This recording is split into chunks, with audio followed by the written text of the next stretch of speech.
Time for the tech news, now with 5% less artificial flavorings. Historically, there hasn't been a whole lot of variety in the motherboard market in terms of which manufacturer to buy from.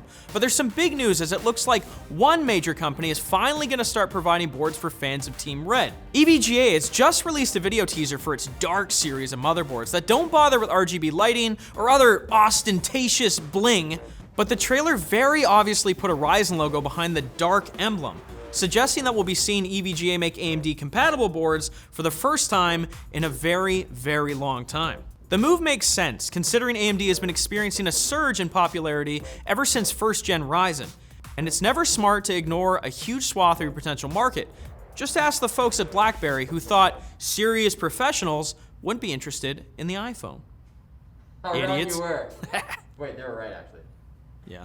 Amazon has made plenty of headlines recently for the way it treats its workers, and now another piece of embarrassing news has come out as a Bloomberg report has revealed that the tech giant is hiring and firing drivers through an algorithm. The affected workers are part of Amazon's Flex Delivery program, a gig-based contract employment scheme where people can deliver packages on their own time.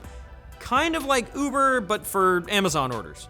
While it might make some sense to automate the HR process for these types of roles, the rub is that many drivers are reportedly being fired for on-the-job mishaps that aren't their fault, such as flat tire, closed gates at a delivery location, or even faulty Amazon lockers, as the algorithm thinks drivers simply aren't making deliveries on time. Well, that's not wrong. True, it's just out of their control.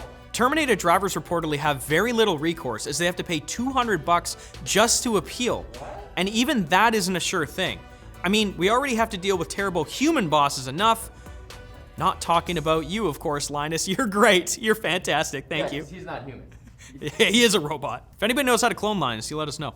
Despite how much technology has advanced over the last few decades, we still aren't driving flying cars everywhere. But it looks like we might finally have something close to a real proof of concept, as an honest-to-goodness flying car has completed a test flight between two cities in Slovakia. Dubbed the Air Car, Apple's mad. the front half of the prototype looks a lot like a standard car, with the rest of the body featuring wings and an empennage. Empanada? What does that even mean? No. Who wrote this? God! It runs on regular gasoline. It can fly about 600 miles or 1,000 kilometers at an altitude of 8,200 feet or 2,500 meters, according to its inventor. During the flight, the air car got up to speeds of about 105 mph or 170 kph. So while it's not as fast as taking a commercial aircraft, it's a heck of a lot faster than sitting in rush hour in Bratislava. We've all been there. Hey, you know. Of course, with how bad the drivers are here in Vancouver, I really wonder about the wisdom of giving them all a pair of wings. It's gotta be autonomous, please. Please, for the love of all that's good. Today's Quick Bits are brought to you by Redux. Redux is a PC builder striving to bring PC gaming to the masses. No price markup, it's just a $75 build fee. You just select your budget, pick your games, see how they perform, and let them build your PC. You just sit back. All builds come with a 2-year warranty. You gotta click the link in the description, start creating your PC today. Ain't that right, James? Do it. Do it now. You're wasting time. You could be gaming. On to the quick bits. You know how Microsoft is only including 8th gen Intel and Zen 2 and newer CPUs on its compatibility list for Windows 11? Well, Microsoft has come out today and said you won't need any specific CPU to run the preview build for Windows Insiders. And they may end up backtracking and allowing more CPUs to run Win 11 in the future. They love us. What were we just saying about ignoring a huge swath of your potential market? Don't do it. Don't do it, bad. LG is rolling out firmware updates for its 2021 OLEDs to support 4K 120Hz with Dolby Vision. Boom.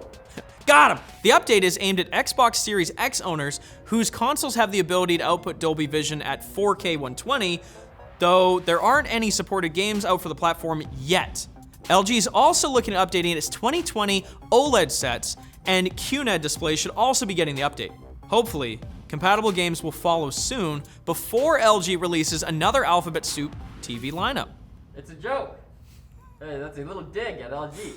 Xbox Cloud streaming is now available not only via web browser to everyone, but also on all compatible iOS devices. Previously, desktop users had to download an app, so this will make getting onto the service a little easier. Plus, Xbox is now caught up to Google Stadia in terms of availability on Apple devices. Low bar. I guess Google's only real advantage in streaming is now gone. Bye-bye. See ya. And if you're flying on United anytime soon, the airline just announced that Bluetooth audio will be available on some of their planes starting in 2025, removing the necessity of getting tangled with a cable in a cramped airplane seat. Or even worse, having to use the complimentary headphones that sound like Charlie Brown's teacher. Just don't even bother. Womp, womp, womp, womp, womp, womp, womp. I have to wonder why it's taking that long to add such a simple feature. But I guess you can always entertain yourself in the meantime by doing the crossword puzzle in the in-flight magazine that someone's already probably filled out. I put on the face mask. That's it for today. Come back Friday for more tech news with 2 inches of extra legroom. That's a good This is idea. your captain. Make sure to like and subscribe. Catch you on the next one.